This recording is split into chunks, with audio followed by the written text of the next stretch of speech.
ভাতৃহত্যার বীজ বুনে দিলাম ভূমধ্যে। এটি পরবর্তীকালে মহিরুহের আকার ধারণ করতে চলেছে।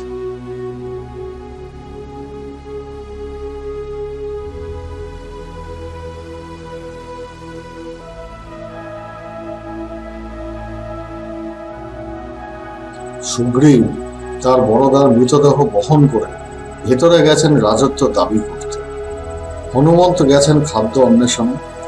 যা ধকল গিয়েছে তাতে মুখে অন্তত কিছু দেওয়া উচিত সাময়িক ক্ষুধা নিবারণ। ভিতরে সুগ্রীবের কতক্ষণ সময় লাগবে তা কেউ জানেন না।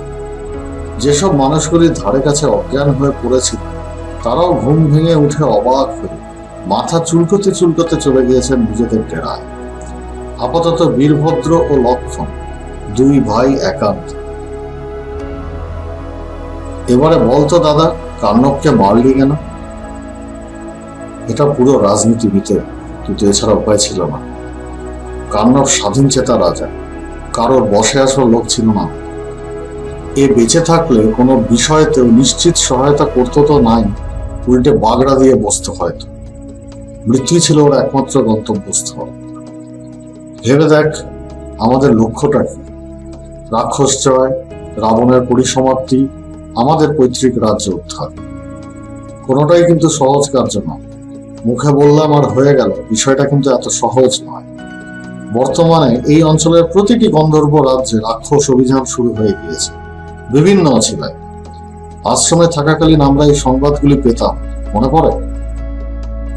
স্বাভাবিকভাবেই গন্ধর্বরা এখন বিপদগ্রস্ত।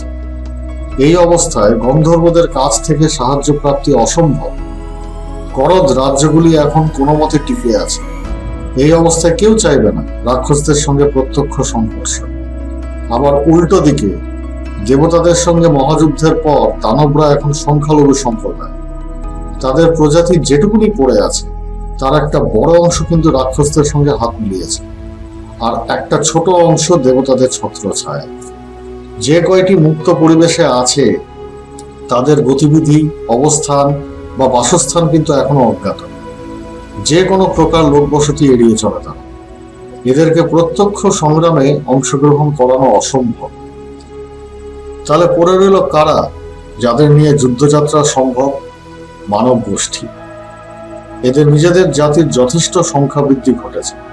এছাড়া একমাত্র এরাই সক্ষম অন্যান্য প্রজাতির বানরদের সঙ্গে সংযোগ স্থাপন, যা এদের সংখ্যাকে পুষ্ট করবে মাত্র।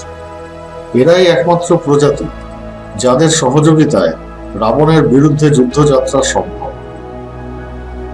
আমাদের পক্ষে মানব প্রজাতির একমাত্র সংযোগ সূত্র হলেন সুগ্রীব, যিনি আবার দলপতি পদের দাবিদার। ওর দরকার সিংহাসন। কান্নব ছিলেন পথের কাঁটায় সিংহাসন প্রাপ্তিতে। ফলে আমি সহায়তা করলাম সুগ্রীবকে এই পথের কাঁটা নিবারণে। পরিবর্তে পেলাম তার বকলমে মানব প্রজাতির আনুগত্য। এটিই ছিল আপাতত আমার পরিকল্পনা। হ্যাঁ দাদা, তুই কি মনে করিস বাবা? লক্ষণের মাথায় সস্নেহে কিছুক্ষণ হাত বোলালেন বীরভদ্র। মুখে কিছুই বললেন না তিনি।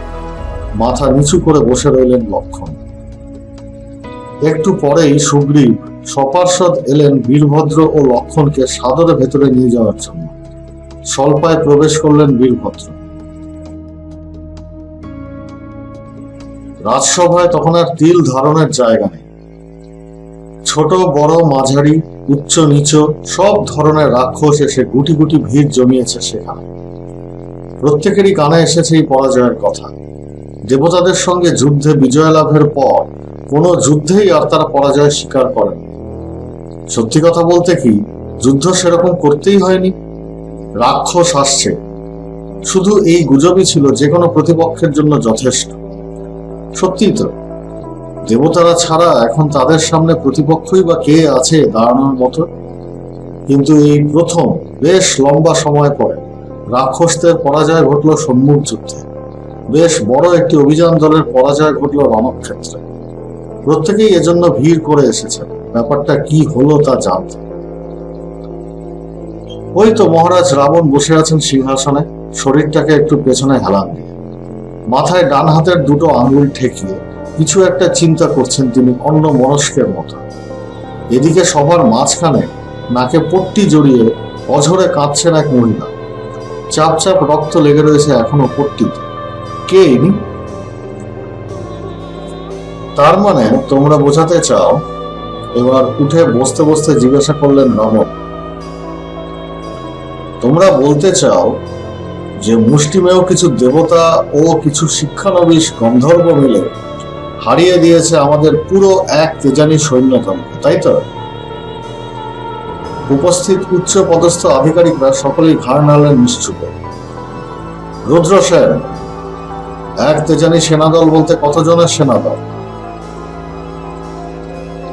আজ্ঞে মহারাজ,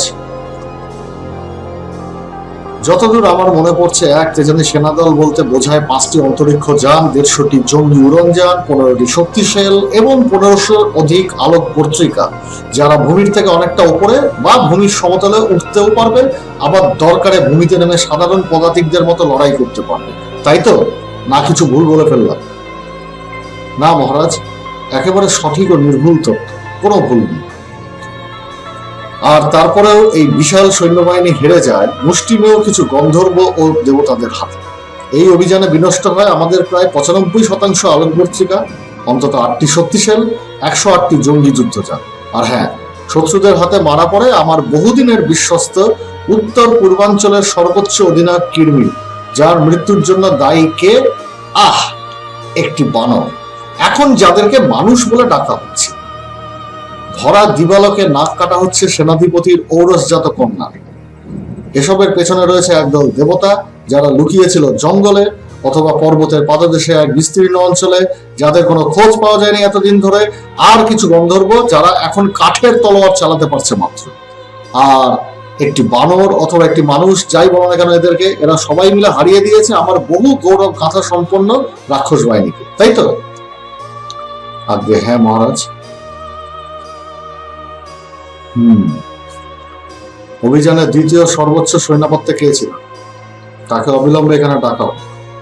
আর ওদের অবস্থানের পাকা খবর যারা এনে দিয়েছিলেন তাদেরও ডাকা হোক, এক্ষুনি।